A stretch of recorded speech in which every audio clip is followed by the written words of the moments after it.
Topic क्या है, education section से आप लोग इसको कनेक्ट करके देख सकते हैं। कहने के लिए तो हम लोग बोलते हैं कि राइट टू एजुकेशन हमारे संविधान के अंदर में फंडामेंटल राइट है यहाँ पर, और फंडामेंटल राइट है आर्टिकल 21A के अंदर में बच्चों की पढ़ाई के बारे में बात करते हैं। ये 17th बीपीएससी का पेपर था।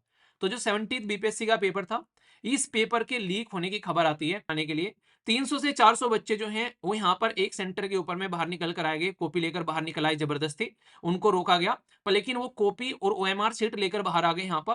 तो एक तरीके से यहाँ पर इनके द्वारा ये बताया जा रहा है कि इसमें बच्चों की गलती है, यहाँ पर हमारी कोई गलती नहीं है यहाँ पर ये। और जो बच्चों यहाँ पर इस तरह की गलती कर रहे हैं उन बच्चों के खिलाफ ये एक्शन लेने की कोशिश करेंगे।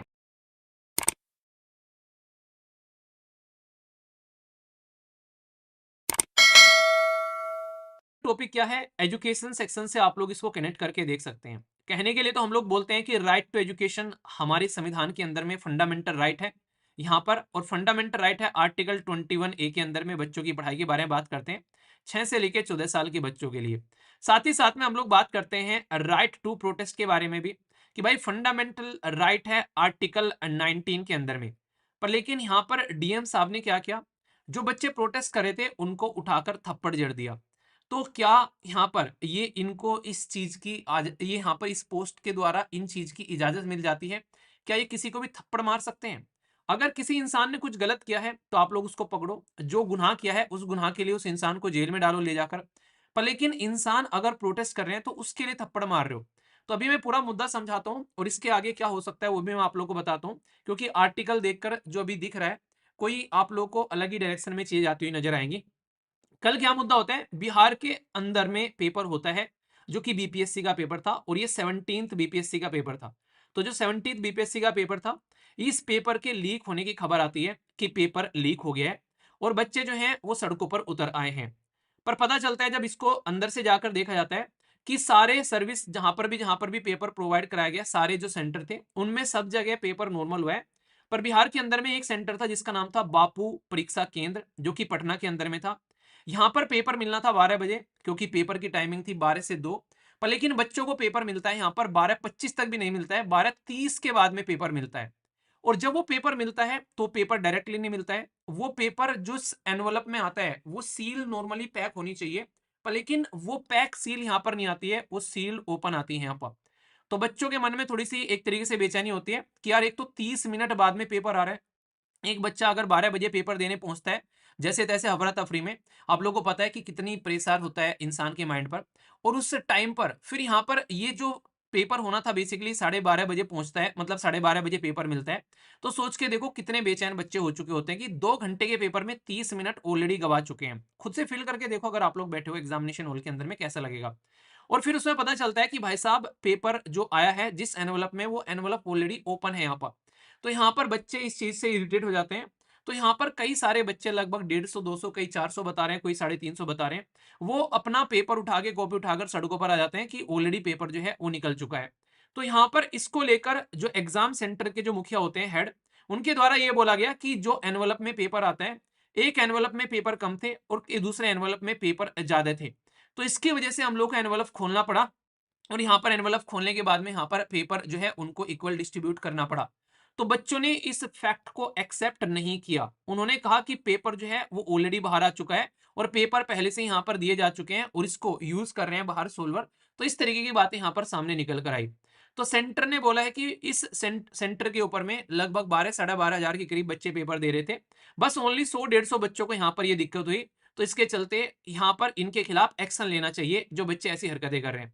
अब बीपीएससी इस पर क्या बोलते हैं यहाँ पर, ये जो रूमर निकल कर आया कि पेपर लीक हो चुका है, तो यहाँ पर बीपीएससी यानी कि बिहार पब्लिक सर्विस कमीशन, वो यहाँ पर बोलता है कि जो यहाँ पर फ्राइडे के दिन, पहले तो मुझे ये समझ में नहीं आता है कि यार नॉर्मली पेपर जो है संडे को हुआ करते हैं अगर ढंग से देखा जाए, मतलब फ्राइडे में पेपर रखने का क्या तुक था, मुझे तो ये समझ में नहीं आया। मतलब ये अलग ही चीज है, आप लोग बताइए बिहार के पेपर मतलब क्या, मतलब वीक के बीच में कैसे रख रहे हैं आप लोग ये, तो थोड़ा समझाइए, मुझे समझ में नहीं आई ये इनकी तुकबाजी।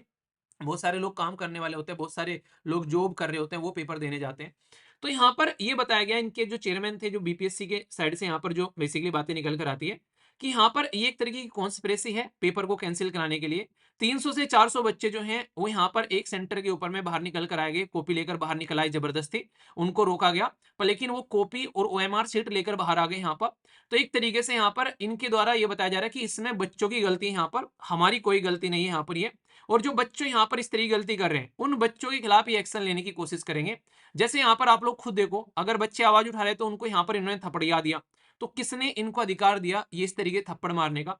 जब आप लोगों को पता है कि पेपर आप लोगों ने डिसाइड कर रखा है कि 13 तारीख को पेपर होना है और ये कोई आज तो डिसाइड नहीं किया है, उसके बाद भी सेंटर पर जो पेपर आते हैं वो पेपर ऊपर नीचे होकर आते हैं, तो मैं एक्सेप्ट कैसे कर लूं कि भाई साहब तुमने पेपर बाहर नहीं बांटे हैं? ये तो आंखों देखी मक्खी उगलने वाली बात होगी। तो इसमें गलती किसकी है आप लोग पहले ये बताइए यहाँ पर। तो इस चीज को लेकर पूरा बवाल हुआ और पूरा यहाँ पर ये चेयरमैन वगैरह जो है वो आकर मीडिया के सामने बैठे, उन्होंने बात करी कि बच्चों ने जानबूझकर ये बदतमीजी काटी है, फलाना ढिमकाना। तो जो भी है अब यहाँ पर इसका सॉल्यूशन क्या होना चाहिए, अब बस ये बता दो, क्योंकि और तो सब सेंटर पर ये माना जा रहा है कि परीक्षा जो है सही तरीके से हुई है, पर लेकिन अब इन बच्चों के लिए क्या किया जाए जिन बच्चों के साथ में यहाँ पर ये चीज देखने को मिली कि 12:30 पर पेपर नहीं मिल रहा है उनको। तो इसमें किसकी गलती है आप लोग देखो यहाँ पर कि भाई साहब उनको 12:30 बजे पेपर मिल रहा है और 2 बजे पेपर खत्म होना है। उनको ये बोला जा रहा है कि 30 मिनट पेपर और एक्स्ट्रा दे देंगे तुमको करने के लिए। तो आप लोग खुद सोचो, मैं आप लोगों को बोलूं यहाँ पर कि भाई आप लोग को यूपीएससी का पेपर देने जाना है, ठीक है? यूपीएससी का पेपर जो है वो आप लोगों को पेपर देने जाना है और यूपीएससी का पेपर जो होना है वो 9:30 से लेके 11:30 बजे तक होना है, ठीक है? 9:30 से 11:30 बजे तक। नॉर्मली हर बच्चे के हाथ में कॉपी 9:30 बजे आएगी, 11:30 बजे कॉपी छिन जाएगी। अब एक सेंटर पर बैठा हूं मैं, मैंने बोला कि यार आपको ना आधा घंटा एक्स्ट्रा दे दूंगा, कोई बात नहीं, आधा घंटा पेपर लेट हुआ है।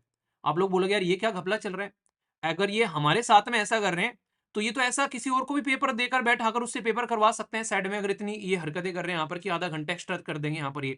तो ये क्या आ जाता है, ये किसके मन में जाएगा जब तुम हमको आधा घंटा दे रहे हो तो इसकी क्या गारंटी है कि तुमने किसी और को आधे घंटे पहले पेपर निकाल के नहीं दिया होगा? इसकी क्या गारंटी है कि भाई साहब वो पेपर किसी और के पास में बेसिकली सोल्व करने के लिए नहीं गया होगा जब तुम हमको आधा घंटा एक्स्ट्रा दे सकते हो? पूरा सेंटर तुम्हारे हाथ में है फिर तो यहाँ पर बच्चों की क्या गलती है इसमें, अगर बच्चों का ट्रस्ट तुम यहाँ पर ब्रेक कर रहे हो? जो बच्चे ऑलरेडी प्रोटेस्ट कर कर आए थे नॉर्मलाइजेशन के लिए, अब उन बच्चों को तुम यहाँ पर इस तरीके से आधा घंटा पैनिक कर कर फिर पेपर दे रहे हो, फिर कह रहे हो आधा घंटा और एक्स्ट्रा ले लो। तो ये इंसान के दिमाग में ये नहीं बात लेकर आएगा कि यार ठीक है 30 मिनट एक्स्ट्रा मिल, 30 मिनट मुझे बाद में मिल जाएगी। मेरे तो दिमाग में सीधा यही आया मैं सुन के, यार ये 30 मिनट एक्स्ट्रा किस बेसिस पे दे रहे हैं अपने हिसाब से?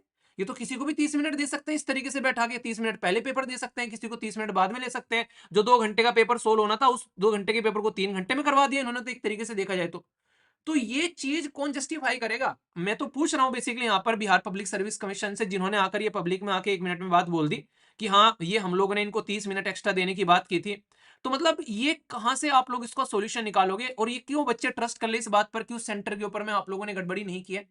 तो ये पूरा मुद्दा है जो पर्सनली मुझे अंदर से पिंच किया। मैंने कहा यार ये तो गलत बात है इस तरीके से, और इसी के लिए ये वीडियो भी आप लोगों के लिए अपलोड की गई थी यहाँ पर, क्योंकि गलती इसमें स्टूडेंट की नहीं है। वो स्टूडेंट तो भाई दूर दूर से पेपर देने आ रखे हैं, गलती इसमें आप लोगों की है। आप लोगों ने इस चीज को ध्यान में देना था कि भाई साहब इस तरीके की एग्जाम के दिन गलती ना हो, क्योंकि आज तो पेपर होना नहीं था ये बेसिकली, आज तो डिसाइड किया नहीं था कि कल पेपर डिसाइड किया, आज आप लोगों ने ले लिया।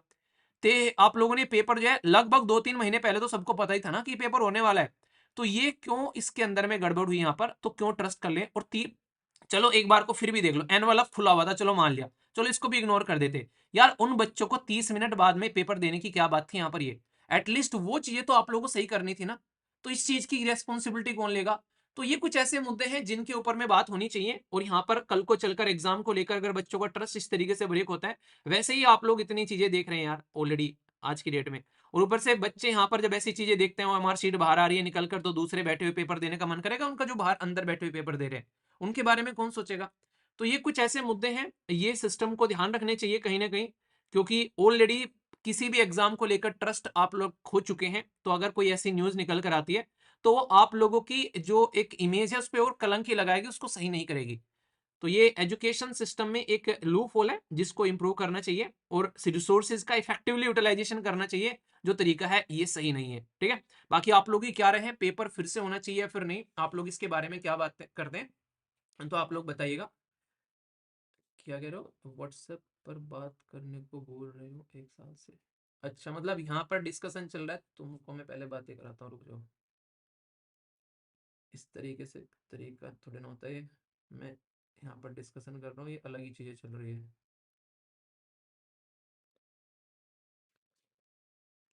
चलो अब ठीक है, अब बैन हो गया, अब दूसरी आईडी बना के आना और फिर बात करेंगे। मैं टॉपिक डिस्कस कर रहा हूँ, इनके व्हाट्सएप पे बात करनी है उनको। ये पेज नंबर 6 पर एक बहुत इंपॉर्टेंट टॉपिक है, इस टॉपिक को आप लोग ध्यान से सुनिएगा, ये आप लोगों के लिए डायरेक्ट एग्जाम में आप लोगों से पूछा जा सकता है, ठीक है। पूरा टॉपिक बताऊंगा आप लोगों को। और देखो, अब कुछ फंडामेंटल राइट ऐसे हैं जिनको आप लोग ध्यान से देख लीजिए। एक तो राइट टू प्रोटेस्ट हो गया, इसको आप लोग ध्यान रखिएगा, ठीक है। साथ ही साथ में राइट टू एजुकेशन के बारे में बात की जा रही है। कल ही मैंने डिस्कस किया था कि सुप्रीम कोर्ट ने उत्तर प्रदेश को फटकार लगाई एजुकेशन को लेकर, उसके बारे में आप लोग ध्यान रखिएगा, ठीक है। तो ये कुछ ऐसी चीजें हैं जो आप लोग चीजों को ध्यान रखिएगा, क्योंकि बैक एंड में जाकर आप लोगों से क्वेश्चन पूछे जा सकते हैं, ठीक है।